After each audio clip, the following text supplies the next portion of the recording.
Hello everyone, आप सभी लोगों का स्वागत है हमारे चैनल में।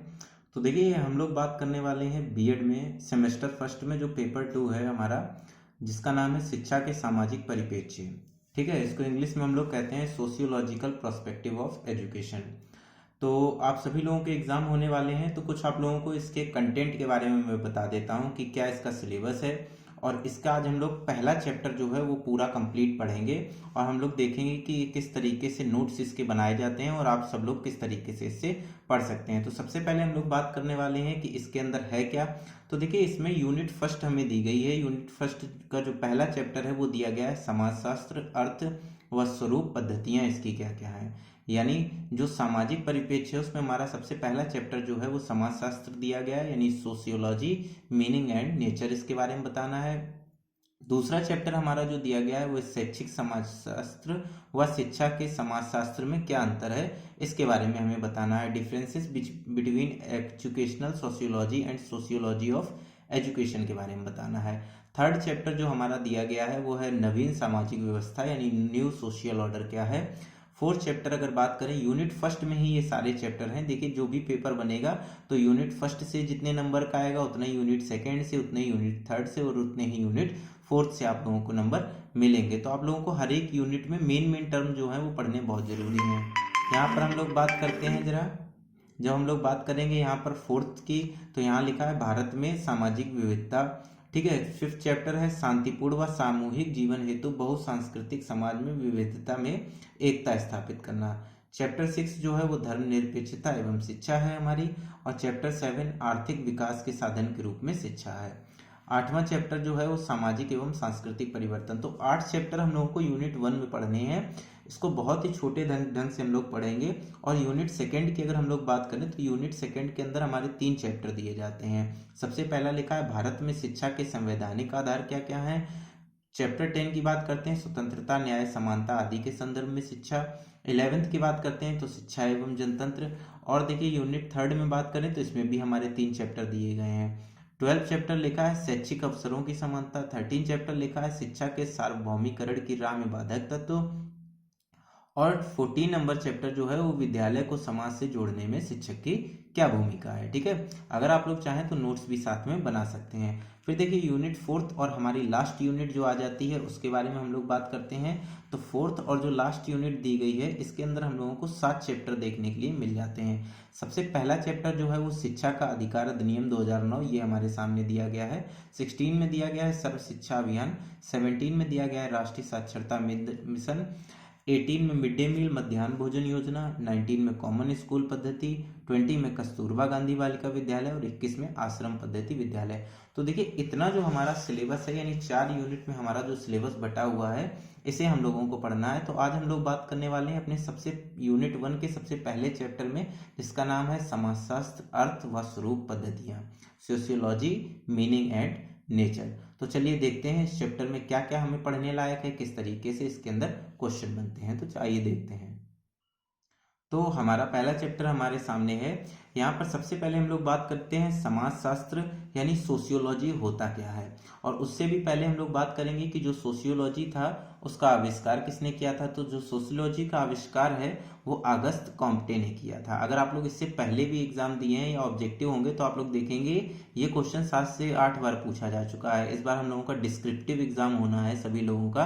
तो देखिए, यहाँ इसमें जितना भी मैं समझाऊंगा उसको अपनी तरफ से भी इन नोट्स के साथ ही आप लोग कॉपी में लिख लीजिएगा, जिससे क्या हो आप लोगों की तैयारी और अच्छी हो और आप वहां पर क्वेश्चन लिख सकें। तो समाजशास्त्र जो है उसके जनक अगस्त कॉम्टे थे।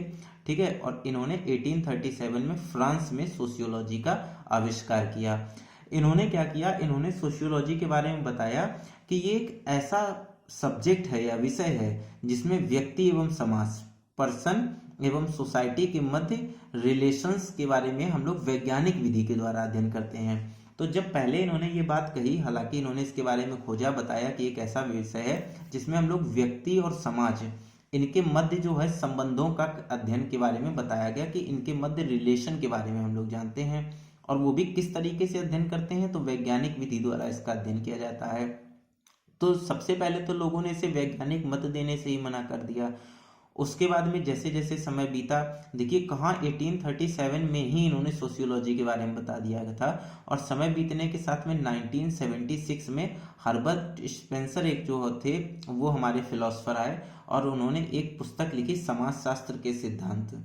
ठीक है, तो वहां पर जब इन्होंने प्रिंसिपल ऑफ सोशियोलॉजी एक पुस्तक लिखी, तो इसके बाद में जो था इसमें इन्होंने ऐसी ऐसी चीज़ों को बताया, साथ ही साथ ऐसे ऐसे कॉन्सेप्टों के बारे में बताया, जिस वजह से जो ये समाजशास्त्र था इसको एक वैज्ञानिक रूप मिल सका, तथा समाजशास्त्र को जितने भी फिलोसफर थे उन्होंने एज अ सब्जेक्ट या कहिए एक तरीके से इसको सीरियस लेना शुरू कर दिया और इसके बारे में अध्ययन करना शुरू कर दिया। मतलब सबसे पहला विचार तो अगस्त कॉम्टे का है। अगर पूछा जाए समाजशास्त्र के जनक कौन है तो अगस्त कॉम्टे हैं, लेकिन इसको पुनर्बलन किससे मिला यानी रीइंफोर्समेंट किससे मिला, तो समाजशास्त्र के सिद्धांत एक पुस्तक आई थी हर्बर्ट स्पेंसर की 1976 में, उससे इनको पुनर्बलन मिला।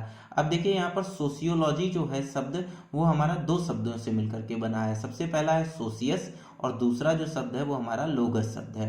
सोशियस शब्द जो है वो एक लैटिन शब्द है और लोगस शब्द जो है वो एक ग्रीक शब्द है। अगर देखिए अगर सब्जेक्टिव के साथ में थोड़ा सा भी ऑब्जेक्टिव पोर्शन 4 से 5 क्वेश्चन भी आते हैं तो आप लोगों के इसी से मिल जाएंगे। तो देखिए सोशियस जो है वो लैटिन शब्द से मिलकर बना है और लोगस जो है वो ग्रीक शब्द से मिलकर के बना है।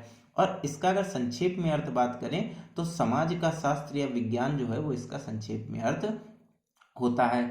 अब कई सारे ऐसे वैज्ञानिक आए हैं जिन्होंने कई सारी डेफिनेशंस दी हैं, लेकिन जो इम्पोर्टेंट डेफिनेशन है वो मैं आप लोगों के सामने दिखाना चाहूँगा।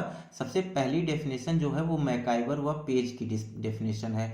तो देखिए मैकाइवर व पेज ने समाज को भी डिफाइन किया था और साथ ही साथ में समाज शास्त्र को भी डिफाइन किया था। सबसे अच्छी डेफिनेशन अगर कहें तो मैकाइवर व पेज की सबसे बेहतरीन डेफिनेशन है। इसमें इन्होंने कहा था कि जो समाज शास्त्र है वो सामाजिक संबंधों के विषय में अध्ययन करता है। सामाजिक संबंधों अर्थात समाज में कई तरीके के लोग रहते हैं और उन लोगों के एक छोटे छोटे समूह होते हैं और वो समूह जो है वो एक दूसरे से जब संबंध स्थापित करते हैं तो इन्हीं तरीके के संबंधों को सामाजिक संबंध कहते हैं।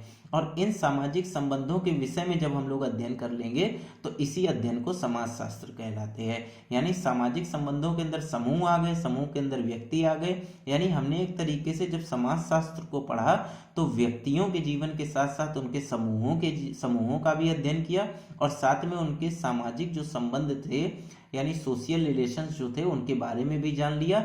और इन्हीं सब चीज़ों के बारे में जो हम लोग पता करते हैं इसे ही समाजशास्त्र कहते हैं। अच्छा, समाज किसे कहते हैं तो इन्होंने बताया जो ह्यूमन के बीच में जो रिलेशन होता है यानी मानवीय संबंध जो होते हैं इन्हें ही समाज कहा जाता है। तो ये इन्होंने दो चीजें बताई, समाजशास्त्र को बताया, सामाजिक संबंधों के विषय में अध्ययन करना समाजशास्त्र कहलाता है और मानवीय संबंधों का जो संजाल होता है उसे समाज कहा जाता है। ये इन्होंने दो चीजें बताई थी यहाँ पर और दोनों ही बहुत ही ज्यादा इंपॉर्टेंट हैं। ठीक है, फिर देखिए हम लोग बात करते हैं एक और डेफिनेशन के बारे में जो कि ओडम ने दी थी। ओडम की डेफिनेशन भी मैकाइवर व पेज के बाद अच्छी डेफिनेशन है, इसको पढ़ते हैं। लिखा है समाज का अध्ययन करने वाला विज्ञान समाजशास्त्र है। यानी समाज के बारे में जो अध्ययन करता है विज्ञान, ऐसे संबंध को समाजशास्त्र कहते हैं। तो बेसिकली हम लोगों ने देखा कि कई सारी डेफिनेशन हमारे साथ आ गई हैं, तो एक बार सारी डेफिनेशनों को हम लोग छोटे रूप में देख लेते हैं कि अगर आती है तो हम कौन कौन सी डेफिनेशन लिख सकते हैं। सबसे पहले समाजशास्त्र की डेफिनेशन हम लोग लिख सकते हैं सामाजिक संबंधों का अध्ययन करना ही समाजशास्त्र कहलाता है। दूसरी अगर हमें डेफिनेशन लिखनी हो तो समाजशास्त्र सामाजिक जीवन, घटनाओं, व्यवहार एवं कार्यों का अध्ययन है। ये जो है मैकाइवर को थोड़ा एक्सपेंड कर दिया गया है तो उसी के अंदर सामाजिक जीवन, घटनाएं और व्यवहार एवं कार्यों का अध्ययन आ गया है। या हम कह सकते हैं समाजशास्त्र सामाजिक समूहों का अध्ययन कहलाता है जो कि सामाजिक संबंध स्थापित करता है। ठीक है, तो ये तीन डेफिनेशन में से अगर आप कोई भी डेफिनेशन लिख देते हैं तो आपकी सही डेफिनेशन है। अब देखिए जो सबसे बेहतरीन बात थी, आप लोग इसको समझ के चलिए कि समाजशास्त्र की प्रकृति कैसी है।